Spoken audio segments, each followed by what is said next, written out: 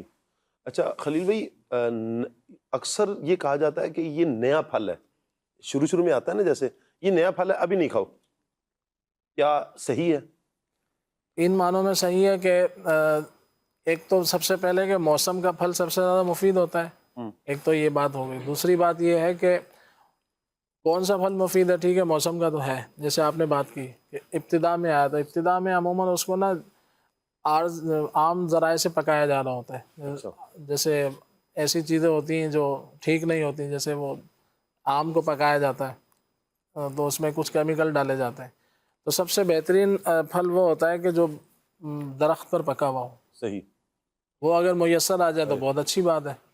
اگر بالفرض وہ نہیں آتا تو پھر جو آپ نے بات کی کہ ابتدا میں عموماً وہ چیزیں کچی ہوتی ہیں، جیسے کوئی چیز ہے وہ کچی ہے آپ کے گلے کو پکڑ لے تو یوں بھی ہوتا ہے، تو کچھ موسم آگے نکل جاتا ہے تو وہ چیزیں پکی آنا شروع ہو جاتی ہیں، جیسے اچھی طرح سے پک جاتی ہیں تو وہ پھر زیادہ مفید رہتی ہیں۔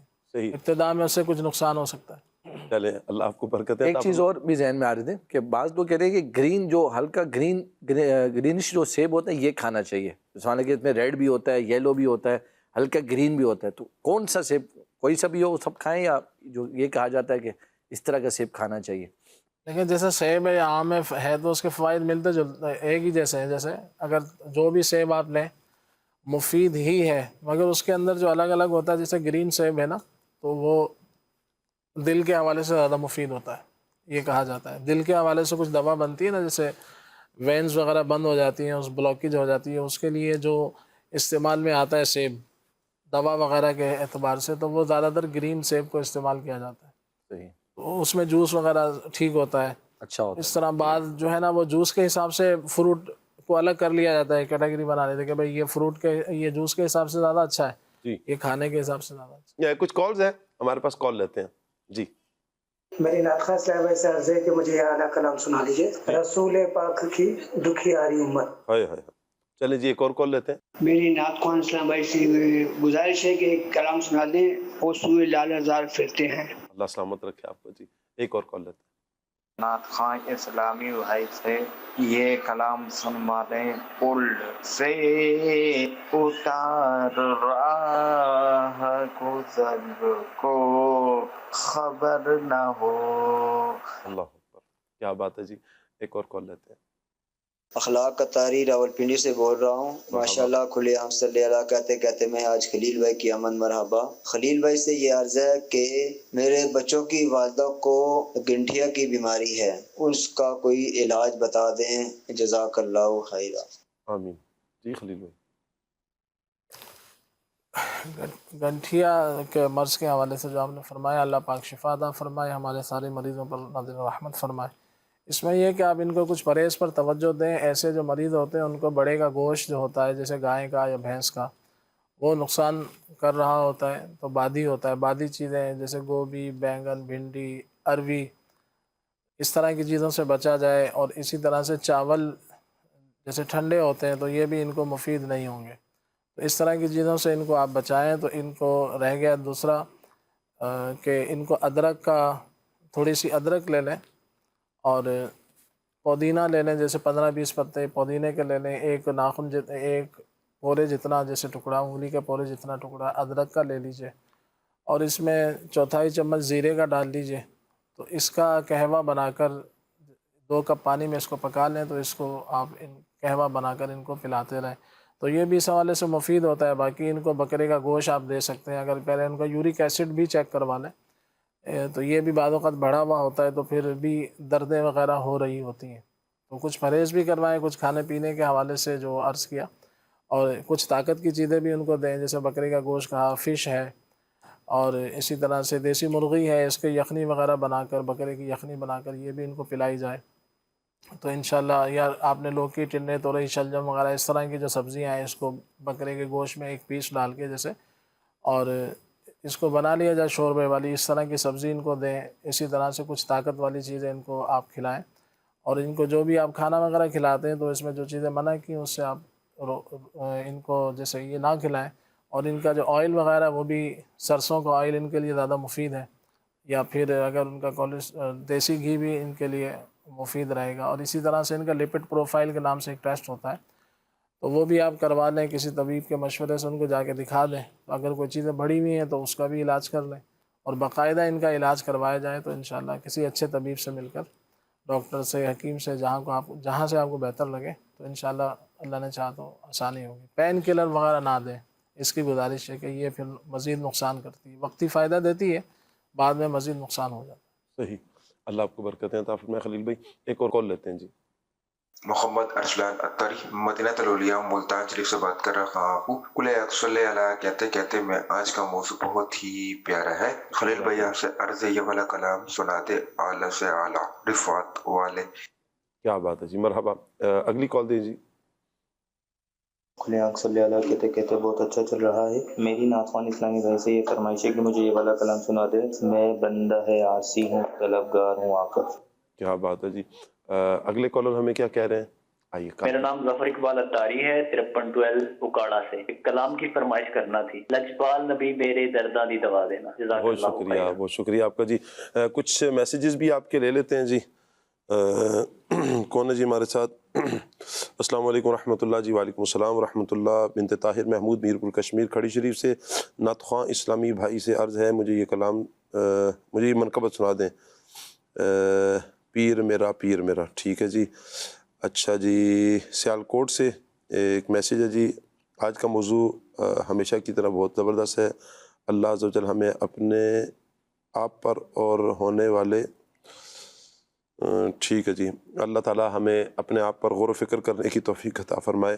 اچھا جی، ایک دعا کا کہا ہے، اللہ تعالیٰ آپ کے لیے آسانیاں پیدا فرمائے۔ جن کے لیے آپ نے خصوصیت کے ساتھ دعا کا کہا ہے، اللہ تعالیٰ ان کے لیے بھی آسانی فرمائے۔ خلیل بھائی ایسے عرض ہے کہ میری بیٹی جس کی عمر 6 سال ہے، اس کے پیٹ میں کیڑے بتائے ہیں، جس کی وجہ سے وہ ٹھیک سے کھانا نہیں کھا پاتی اور نہ ہی سو پاتی ہے، یعنی کہ رات کو سوتی ہے تو پورے بیڈ پہ گھومتی رہتی ہے، دانت بھی پیستی رہتی ہے، اس کا کوئی علاج بتا دیں۔ اس میں یہ ہے کہ ان کو روزانہ نہار منہ خالی پیٹ جو ہے 2-3 کھجور کھلا دی جائے، اس کو مستقل پابندی سے کھلائیں گے تو انشاءاللہ یہ پیٹ کے کیڑوں کے حوالے سے بہت زیادہ مفید ہے۔ اسی طرح سے آڑو بھی ہے پھلوں میں، آڑو، تو یہ بھی پیٹ کے کیڑوں کے لیے بہت زیادہ مفید ہوتا ہے، ان کو آڑو بھی جو ہے استعمال کروائیں، اللہ نے چاہا تو انشاءاللہ فائدہ ہوگا۔ باقی اس کے علاوہ مزید بھی دوائیں آتی ہیں بچوں کے حساب سے، تو وہ ان کو آپ ڈاکٹر سے یا طبیب سے، حکیم سے لے کر کھلا سکتے ہیں۔ ٹھیک ہے۔ ایک میسیج ہے، بازو میں درد ہوتا ہے، اس کا کوئی علاج بتا دیں، روحانی بھی اور دوسرا بھی۔ یا سلامو یا سلامو آپ پڑھ کے 111 بار، اول آخر 3 بار درود پاک یا سلامو پڑھ کر پانی پہ دم کر کے اس کو پی لیا کریں، اور پھونک بھی مار لیں اس پہ، تو انشاءاللہ اس سے بھی فائدہ ہوگا۔ جوڑوں کے درد وغیرہ یا کہیں بھی درد ہو، یا غنیو یا غنیو یا غنیو چلتے پھرتے پڑھتے رہیں تو انشاءاللہ اس سے فائدہ ہوگا۔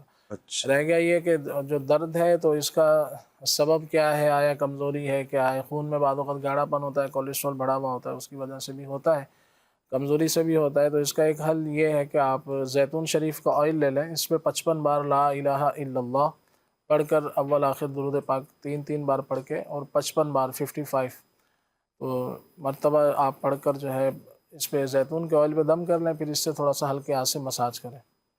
ایک سوال آپ سے آخری میں لیتا ہوں، پھر اس کے بعد آپ سے 2-3 ہی فرمائش کا اب ٹائم نہیں رہا۔ ایک اسلام بھی کہہ رہے ہیں جی ہمارا پورا گھر خارش کی بیماری میں مبتلا ہے اور 9-10 مہینے ہو گئے ہیں اور یہ ٹھیک نہیں ہو رہی، اس کا کوئی علاج بتا دیں۔ اللہ پاک سارے مریضوں پر ہمارے ذرا رحمت فرمائے، آمین ثم آمین۔ اس کے لیے یہ ہے کہ وہ جو میں نے عرض کی تھی کہ بڑے کا گوشت اور آلو، چائے، اس طرح کی جو چیزیں ہوتی ہیں اس کا استعمال نہ کیا جائے تو اس سے جو ہے نا یہ خارج کے معاملات ٹھیک ہونے میں مشکل سے آئیں گے۔ آلو، چاول، بڑے کا گوشت اور اس طرح کی چیزوں کو آپ چھوڑ دیں۔ باقی رہ گیا گھریلو علاج کے حساب سے وہ یہ ہے کہ آپ اناب کے نام سے، بیر کی طرح یہ چھوٹے چھوٹے ہوتے ہیں، بیر کی طرح اناب کہا جاتا ہے اسے، عام حکیم کی دکان سے پنساری جو ہوتے ہیں ان سے مل جائے گی، تو یہ تقریباً 7-8 دانے، بڑا اگر کوئی ہے تو وہ 10 دانے لے لیں، اور بچوں کو دینا ہے تو 5-6 دانے آپ لے لیں۔ رات کو اس کو پانی میں بھگو دیں اور صبح جو ہے اس کو آپ اس پانی کو اگر وقت ہو تو اس کو ابال لیں، پھر پی لیں، اور چاہیں تو ویسے ہی اس پانی کو استعمال کر لیں، تو انشاءاللہ اس کی برکت سے انشاءاللہ فائدہ ظاہر ہوگا کہ انشاءاللہ ٹھیک ہو جائے گا ایسا ایسا۔ چلیں خلیل بھائی فرمائش بھی آپ پوری فرما دیں۔ صلو علی الحبیب صلی اللہ تعالی علی محمد صلی اللہ اعلیٰ سے اعلیٰ رفعت والے، اعلیٰ سے اعلیٰ رفعت والے، بالا سے بالا عظمت والے، بالا سے بالا عظمت والے، سب سے برتر عزت والے، سب سے برتر عزت والے، صلی اللہ صلی اللہ صلی اللہ صلی اللہ صلی اللہ علیہ وسلم، صلی اللہ صلی اللہ صلی اللہ علیہ وسلم۔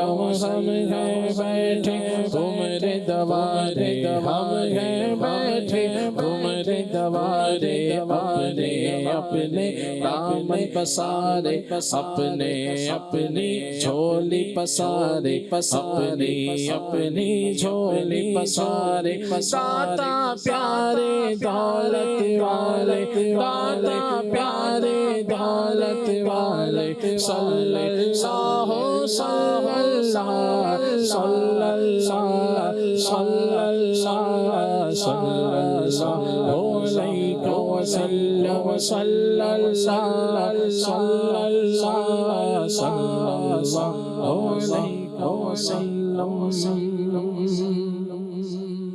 رسول پاک کی دکھیاری امت پر عنایت کر، رسول پاک کی دکھیاری امت پر عنایت کر، مریضوں و آفت نصیبوں پر کرم مولا، مریضوں و آفت نصیبوں پر کرم مولا۔ اللہ پاک سے دعا ہے اللہ پاک ہمارا یہ پروگرام اپنی بارگاہ میں قبول فرمائے۔ سبحانک اللہم و بحمدک، اشہد ان لا الہ الا انت، استغفرک و اتوب الیک۔ صلاۃ والسلام کی طرف بڑھتے ہیں جی۔